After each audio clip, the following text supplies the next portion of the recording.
Hi guys. फिर से मैं आया हूँ और एक रिव्यू लेकर। आजकल वो अंजलि और निधि का केस काफ़ी चल रहा था।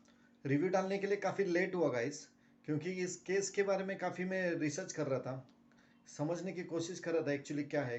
काफ़ी सवाल थे मेरे दिमाग में, तो ज़्यादा टाइम वेस्ट नहीं करते। चलिए जल्दी से जल्दी स्टार्ट करते हैं। गाइस, बीच में ये वीडियो छोड़कर मत जाइए, क्योंकि आपको एंड तक मालूम पड़ेगा ये अंजलि और निधि के कनेक्शन। प्लस निधि एक्चुअली उसकी दोस्त थी या नहीं थी, ये काफ़ी सवाल थे पहले। और निधि क्यों भाग गई, और निधि फर्स्ट जब एक्सीडेंट हुआ था अंजलि का सामने क्यों नहीं आई। ये सारे सवालों के जवाब इसमें आपको मिलने वाले हैं। प्लस आप बने रहिए अंत तक। तो चलिए, ये निधि, निधि के बारे में थोड़ा बताना है तो फ्लैशबैक में जाना पड़ेगा। ईयर 2020 में ये शुरुआत हुई थी। ये निधि का चैप्टर है ना, ईयर 2020 से आपको कनेक्ट करता हूँ। 6 दिसंबर 2020। कौन नहीं जानता 2020 को। एक्चुअली कोरोना आया था फर्स्ट टाइम इंडिया में, और सबकी हालत ख़राब हो गई थी। तो ये दिसंबर तक काफ़ी हालात ठीक हो गए थे। मेल्स वगैरह ये मूवमेंट स्टार्ट हो गया था। आई थिंक अक्टूबर से ही स्टार्ट हुआ था, दिवाली के टाइम से। और ये मूवमेंट स्टार्ट हो गया था तो एक आगरा कैनॉट करके एक स्टेशन है, वहाँ पर सिकंदराबाद से एक मेल आई थी आफ्टरनून के टाइम पे। 6 दिसंबर 2020 की बात है ये। एक मेल आई थी, उसमें निधि दो लड़कों के साथ वहाँ पे उतरी उस स्टेशन पर। पुलिस को शायद पहले ही खबर थी, तो इन तीन लोग जब प्लेटफॉर्म पर उतरे तो यहाँ वहाँ देख रहे थे, क्योंकि इन्हें भी पता था कि कहीं हम पकड़े ना जाए। और इन तीनों के पास सूटकेस थे। इस सूटकेस में से एक अलग सी गंध आ रही थी। तो शायद किसी ने कंप्लेंट भी की होगी, या फिर सिकंदराबाद में जब इनका चेकिंग हुआ, जब प्लेटफॉर्म में आए, तो वहाँ से भी सस्पिशियस लाइक स्मेल, और इसके वजह से किसी ने तो इंटीमेट किया होगा, इसलिए पुलिस काफ़ी अलर्ट थी।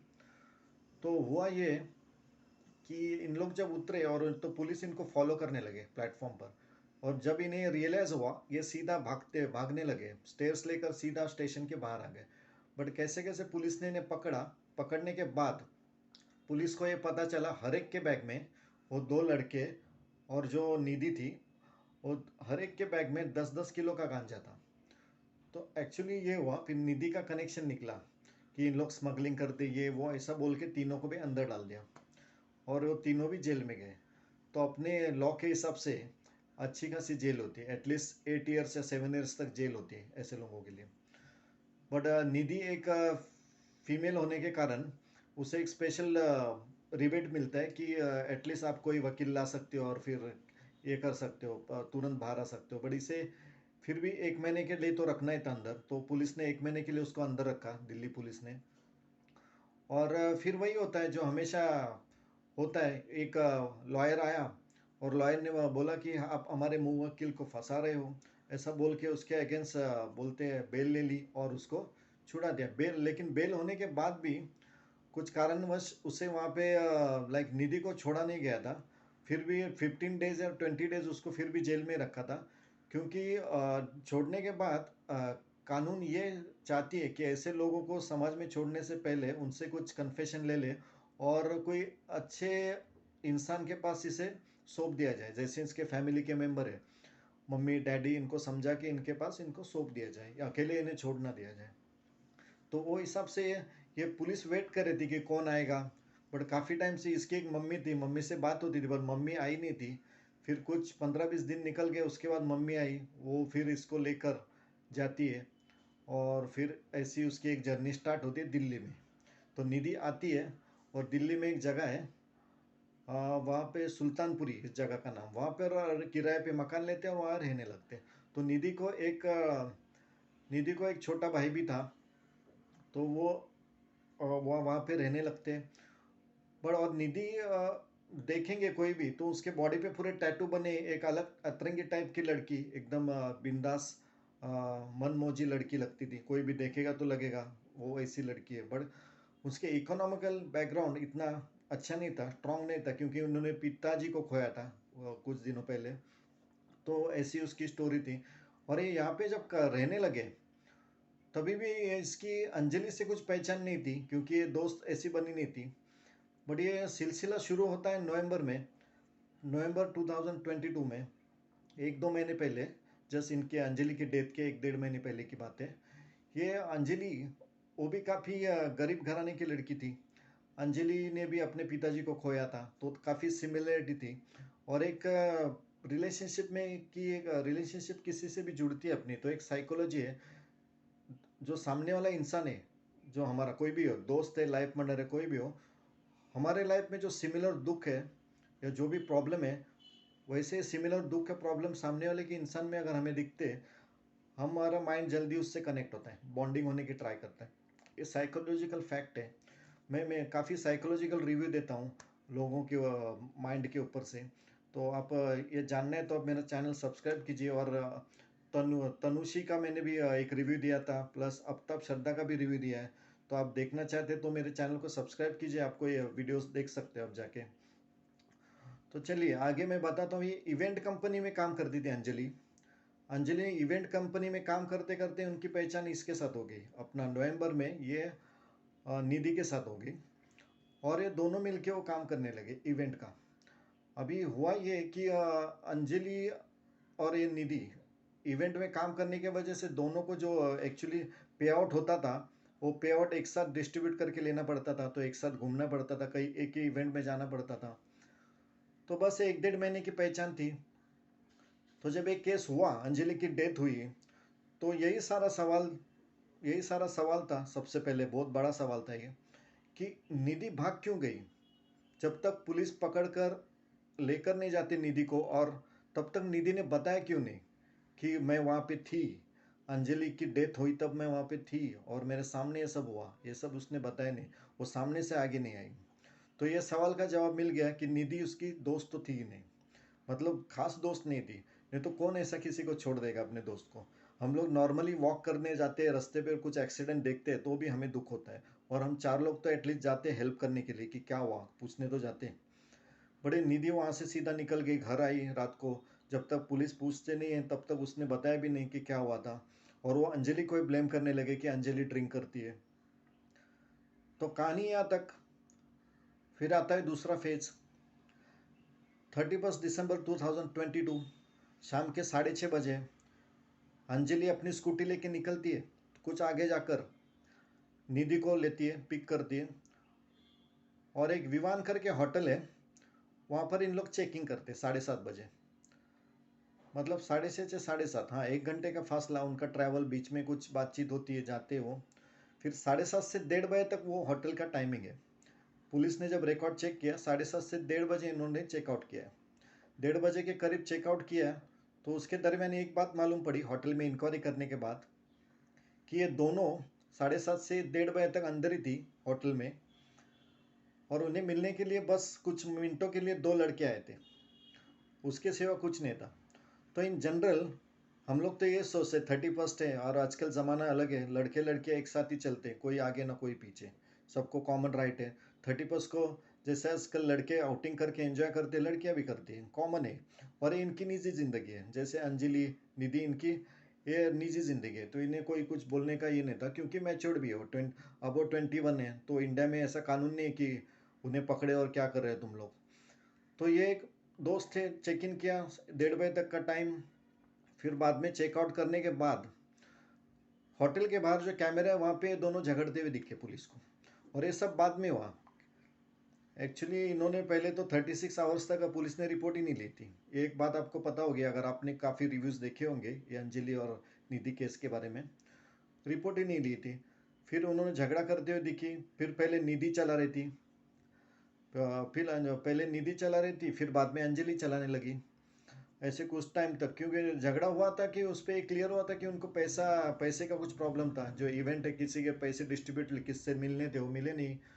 बट गाइज इससे एक सिंपल पहलू बाहर आता है कि निधि अगर स्मगलर से मिली हुई है, उनकी गैंग होगी बहुत बड़ी, और वो बड़ी जो गैंग होगी उसमें से कोई स्मगलिंग करने उसे फोर्स कर रहा होगा अंजलि को, ये भी बातें हो सकती है। तो इसमें काफ़ी सवाल आते हैं।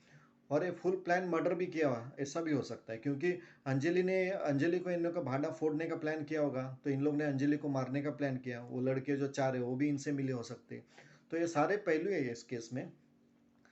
तो बस यही बताना कि निधि जब कुछ देर टाइम तक वो उसको स्कूटर चला के गई कुछ दूरी तक, उसके बाद उसने अंजलि को स्कूटी दे दी। अब ये निधि खुद बता रही थी कि अंजलि ने मुझसे ली, बट इस पे अभी क्या गारंटी है, क्योंकि वो निधि इतना मतलब झूठ बोल चुकी है, सामने तो आई नहीं थी। तो वो अंजलि ने उससे ली है, इसने अंजलि को दी, और जानबूझ के वहाँ पे प्लान करके वो लड़कों को इसने बताया होगा कि इसने इतने टाइम पे हम ये इस रोड पर आ रहे, तो उस लड़कों ने कार लेके आए। और सबसे पहले तो इसमें और एक सवाल आता है, बॉडी फर्स्ट जो व्हील है लेफ्ट साइड का और पीछे का एक व्हील है उसके बीच में फंसी थी, और बॉडी को इन लोग खींचते चले गए इतने दूर तक 12 किलोमीटर। ये इम्पॉसिबल है एक्चुअली, बॉडी को इतने दूर तक खींचे जाने तक 31 दिसंबर की नाइट में कोई भी पुलिस के पेट्रोलियम वैन ने भी इन्हें आइडेंटिफाई नहीं किया, कोई लोगों ने देखा भी नहीं। ये तो इम्पॉसिबल है एक्चुअली। और बॉडी की हालत भी काफ़ी डेंजर थी। जब पोस्टमार्टम के लिए आई तब डॉक्टरों ने बताया था कि बॉडी का मांस पूरा निकल गया था, फ्रंट व ब्रेस्ट साइड बैक साइड सब एक्चुअली घुटने मुड़े हुए थे। तो ये काफ़ी दर्दनाक हादसा था। ये बताते हुए मुझे एकदम अजीब लग रहा है, बट जनरली मैं इसलिए वीडियो बना रहा हूँ कि ये दोस्ती के नाम पे जो कलंक थी, एक्चुअली वो दोस्त थी ही नहीं। जो हमारे मन में डाउट था वो क्लियर करना था मुझे, वो दोस्त थी ही नहीं। बहुत बड़े स्मगलर गिरोह में वो काम करने वाली लड़की है, क्योंकि उसका ये सब इकोनॉमिक इतना स्ट्रांग नहीं था, फिर भी उसने रिसेंटली एक घर भी खरीदा था 18 लाख का। ये भी पुलिस ने फाइंड आउट किया था। तो ऐसी लड़की को हम क्या बोल सकते हैं, अभी इसको और इंक्वायर करके इसको पनिशमेंट दे देना चाहिए। मैंने जब फर्स्ट डे इसका केस के बारे में सुना, तब मुझे रियलाइज़ हुआ ये जो दो लड़के मिलने आए थे 2-3 मिनट के लिए, वो और ये निधि, कहीं ना कहीं इन दोनों का इसमें डेफिनेटली हाथ हो सकता है अंजलि के केस में। और वही क्लू मिल रहे धीरे धीरे लोगों को और पुलिस को भी होम मिनिस्टर से लेटर आने के बाद पुलिस ने इंक्वायरी की, इंक्वायरी स्टार्ट कर दी। पुलिस कर नहीं रहे थे, पुलिस को पहले लगा एक ही लड़की है जो स्कूटी पे थी, बाद में रियलाइज़ हुआ कैमरे में देखा तो निधि भी बैठी थी पीछे, बट निधि अलग सेफ बच गई, दूसरे साइड गिर गई। ये भी पहलू निकल के आया। तो बाद में उन्होंने इंक्वायरी चालू की, उसको उठाया, फिर वो करने गए। तो कहने का एक ही मुझे है कि यहाँ पे जनरली होता ये है कि कोई भी जो ऐसे क्राइम होते हैं, आपके जैसे दोस्त हैं जो ऐसे आपको कैजुअली मिलते हैं, ऐसे बनते हैं और कुछ गलत काम करने के लिए आपको उकसाते हैं, तो आप उसको स्टेट उसका नाम मत बोलिए। और वो कर रहा है, आपने उसने अगर रिवील किया और उसको आप डर लगने लगा आपके बारे में, तो वो आपको कुछ ना कुछ हानि पहुंचा सकता है। उसको नाम मत बोलिए, बट उसके धीरे धीरे दोस्ती आप तोड़ दीजिए, दूर हो जाइए ऐसे लोगों से, क्योंकि ऐसे लोगों से तो दोस्ती अच्छी ना दुश्मनी अच्छी। कैजुअली बात करते तो हाय बाय बात करते रहिए, क्योंकि ऐसे लोग हैं ना, इनका बहुत बड़ा गिरोह होता है, वो कहीं ना कहीं आपको आपके फैमिली को नुकसान पहुंचा सकते हैं। तो निधि जैसे कोई भी आपके भी लाइफ में कोई दोस्त होंगे बहुत डेंजर, मतलब जिनके ऊपर आपको संदेह होता है हमेशा कि वो क्या करते हैं, ऐसे लोगों से आपको दूरी बनानी चाहिए। ये बस आपके फ़ायदे के लिए बता रहा हूँ। और वही कहना था। मेरे जो सवाल थे काफ़ी पहले आम जनता के, जैसे निधि इसकी दोस्त थी कि नहीं थी, वो इसमें क्लियर हो गया। और निधि एक स्मगलर गिरोह को मिली हुई लड़की है, ये एक सेकंड पहलू हो गया। और इन्होंने जो बाय बोलते कोइंसिडेंटली इत्तेफाक से इसे बोलते कुचला था, वो भी क्लियर हुआ। वो 302 में केस गई है अभी, क्योंकि वो 302 मतलब इरादतन हत्या करने वाली जो केस होती है, जो भी केस बनती है वो 302 में जाती है। और सज़ा भी वैसी होती है 14 साल की, या फिर उम्र कैद होती है। तो और पहले ये था पुलिस का कहना कि ये 304 है, क्योंकि कुछ इरादा नहीं था, बट जस्ट एक्सीडेंट हो गया, इसके वजह से उसकी डेथ हो गई। बट बाद में ये प्रूव होगा, ये निधि का बैकग्राउंड पास्ट केस इसके बारे में ये सब प्रूव हो गया है। तो गाइस, इसमें समझने वाली बात फिर यही है कि चुन के हमें कुछ वक्त लगता है तो दोस्त अच्छे बनाइए, और जो जो दोस्त अच्छे हैं उनके लिए भागी है। वक्त देना ज़रूरी है दोस्तों को भी, बड़ अच्छे दोस्त होने चाहिए जो जो आपको समझते हैं, और जिन जो आपको समझते हैं आप भी उनके लिए समझना ज़रूरी है। किसी को ऐसे छोड़ के भागने वालों तो डेफिनेटली कोई दोस्त नहीं हो सकता। और जो संदेहजनक लोग हैं आपके लाइफ में उनको आप दूर करना चालू करिए, तो आपकी लाइफ थोड़ी बेटर बनती जाएगी, हैप्पीनेस आएगी। Thanks for watching guys.